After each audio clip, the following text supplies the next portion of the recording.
Assalamualaikum warahmatullahi wabarakatuh. Kita akan menjelaskan tentang beberapa teori kebutuhan dasar, di mana ada beberapa para ahli berkaitan dengan teori kebutuhan dasar manusia ini.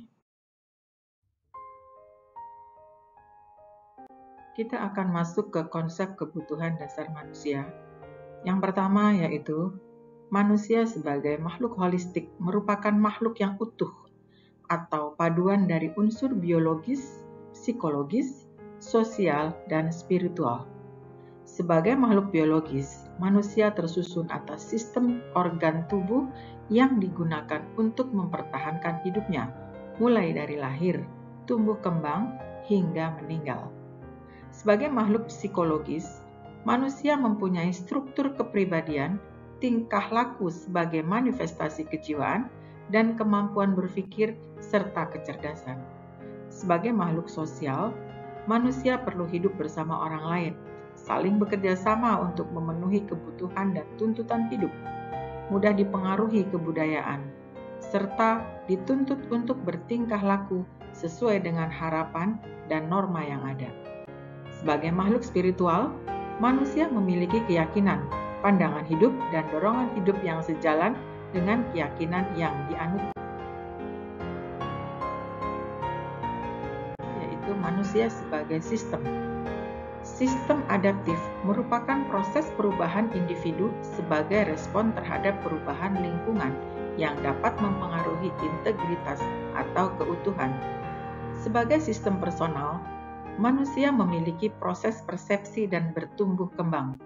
Sebagai sistem interpersonal, manusia dapat berinteraksi, berperan, dan berkomunikasi terhadap orang lain. Sebagai sistem sosial, manusia memiliki kekuatan dan wewenang dalam pengambilan keputusan di lingkungannya, baik dalam keluarga, masyarakat, maupun lingkungan.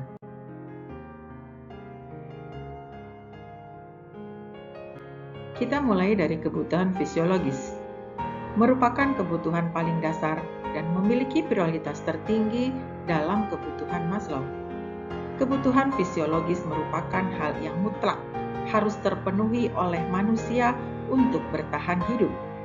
Kebutuhan tersebut terdiri dari pemenuhan oksigen dan pertukaran gas, kebutuhan cairan atau minuman, nutrisi, eliminasi, istirahat dan tidur, aktivitas, keseimbangan suhu tubuh, dan kebutuhan seks. Yang kedua, kebutuhan rasa aman dan perlindungan. Perlindungan fisik meliputi perlindungan atas ancaman terhadap tubuh atau hidup seperti penyakit, kecelakaan, bahaya dari lingkungan, dan sebagainya. Perlindungan psikologis yaitu perlindungan atas ancaman dari pengalaman yang baru dan yang asing.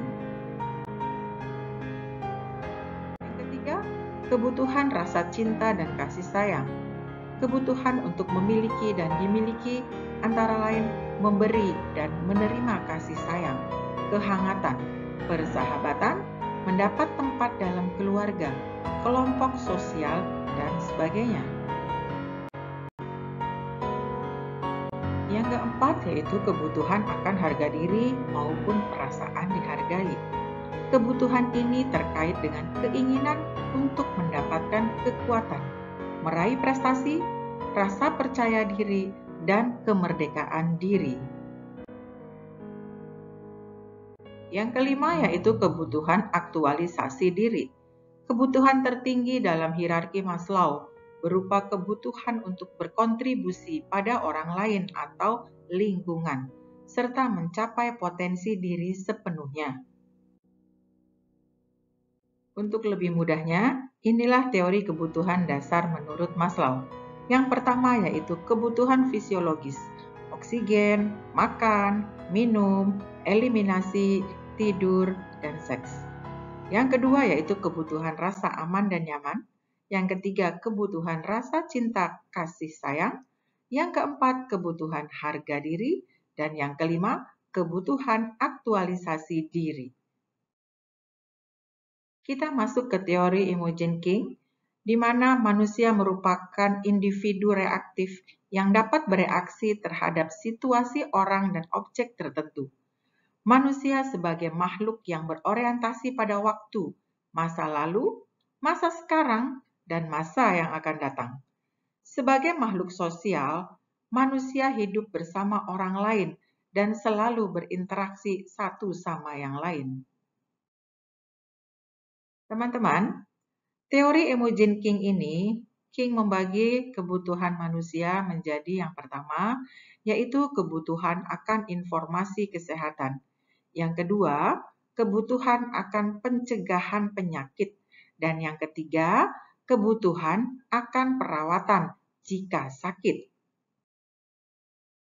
Yang selanjutnya yaitu teori kebutuhan dasar manusia berdasarkan Martha E. Rogers. Beliau berpendapat bahwa manusia merupakan satu kesatuan yang utuh, serta memiliki sifat dan karakter yang berbeda. Manusia selalu berinteraksi dengan lingkungan dan saling mempengaruhi satu dengan yang lainnya. Dalam proses kehidupannya, manusia diciptakan dengan karakteristik dan keunikannya masing-masing. Dengan kata lain, setiap individu tidak ada yang sama satu sama yang lainnya, walaupun mereka dilahirkan kembar. Konsep Martha E. Rogers ini dikenal dengan konsep manusia sebagai unit. Selanjutnya berdasarkan Dorothy Johnson. Dorothy Johnson's Contribution to Nursing, Behavior System Model. Johnson mengungkapkan pandangannya dengan menggunakan pendekatan sistem perilaku. Dalam pendekatan ini, individu dipandang sebagai sistem perilaku yang selalu ingin mencapai keseimbangan dan stabilitas, baik dalam lingkungan internal maupun eksternal. Individu juga memiliki keinginan untuk mengatur dan menyesuaikan dirinya terhadap pengaruh yang terjadi karena hal tersebut. Selanjutnya yaitu teori kebutuhan dasar berdasarkan Virginia Henderson. Membagi kebutuhan dasar manusia ke dalam 14 komponen. Yang pertama yaitu oksigen. Yang kedua, cairan dan elektrolit. Yang ketiga, eliminasi. Yang keempat, keamanan. Yang kelima, kebersihan dan kenyamanan fisik. Yang keenam, istirahat dan tidur. Yang ketujuh, gerak dan jasmani. Yang kedelapan, spiritual. 9, emosional. Yang kesepuluh, komunikasi. Ke-11, mencegah dan mengatasi risiko psikologis.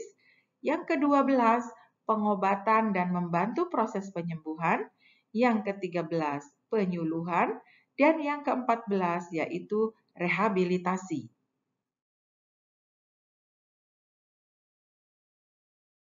Selanjutnya yaitu teori kebutuhan dasar menurut Gene Watson. Gene Watson ini dalam Paleoto 1995 membagi kebutuhan dasar manusia ke dalam dua peringkat utama, yaitu kebutuhan yang tingkatannya lebih rendah, lower order needs, dan kebutuhan yang tingkatannya lebih tinggi, higher order needs. Pemenuhan kebutuhan yang tingkatannya lebih rendah tidak selalu membantu upaya kompleks manusia untuk mencapai aktualisasi diri. Tiap kebutuhan dipandang dalam konteksnya terhadap kebutuhan lain dan semuanya dianggap penting. Selanjutnya yaitu teori kebutuhan dasar manusia berdasarkan Callista Roy atau lebih dikenal Roy Adaptation Model. Menurut Sister Callista Roy, manusia sebagai individu dapat meningkatkan kesehatannya dengan mempertahankan perilaku yang adaptif dan mengubah perilaku maladaptif. Sebagai makhluk biopsikososial, manusia selalu berinteraksi dengan lingkungannya untuk mencapai suatu posisi seimbang atau homeostasis. Manusia harus bisa beradaptasi dengan perubahan yang terjadi. Adaptasi tersebut dilakukan dengan beberapa rangsangan, yaitu rangsangan vokal, kontekstual, dan residual. Dalam proses penyesuaian diri, individu harus meningkatkan energinya agar mampu mencapai tujuan berupa kelangsungan hidup, perkembangan, reproduksi, serta keunggulan. Itulah beberapa teori kebutuhan dasar manusia dari berbagai ahli.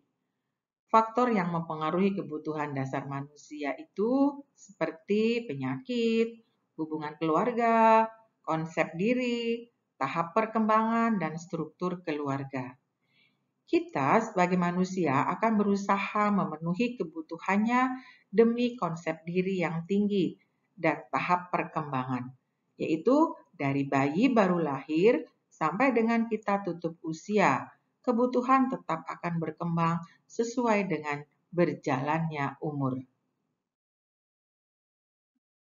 Baiklah teman-teman masih ingat Ibnu Sina yang dikenal sebagai Avicenna di dunia barat adalah seorang filsuf, ilmuwan, dan dokter kelahiran Persia. Sekarang yang dikatakan Iran. Ia juga seorang penulis yang produktif yang sebagian besar karyanya adalah tentang filosofi dan kedokteran. Bagi banyak orang, dia adalah bapak kedokteran modern. Masih ingat? Kepanikan adalah separuh penyakit, ketenangan adalah separuh obat, dan kesabaran adalah permulaan kesembuhan. Terima kasih, sampai jumpa lagi di materi berikutnya. Assalamualaikum warahmatullahi wabarakatuh.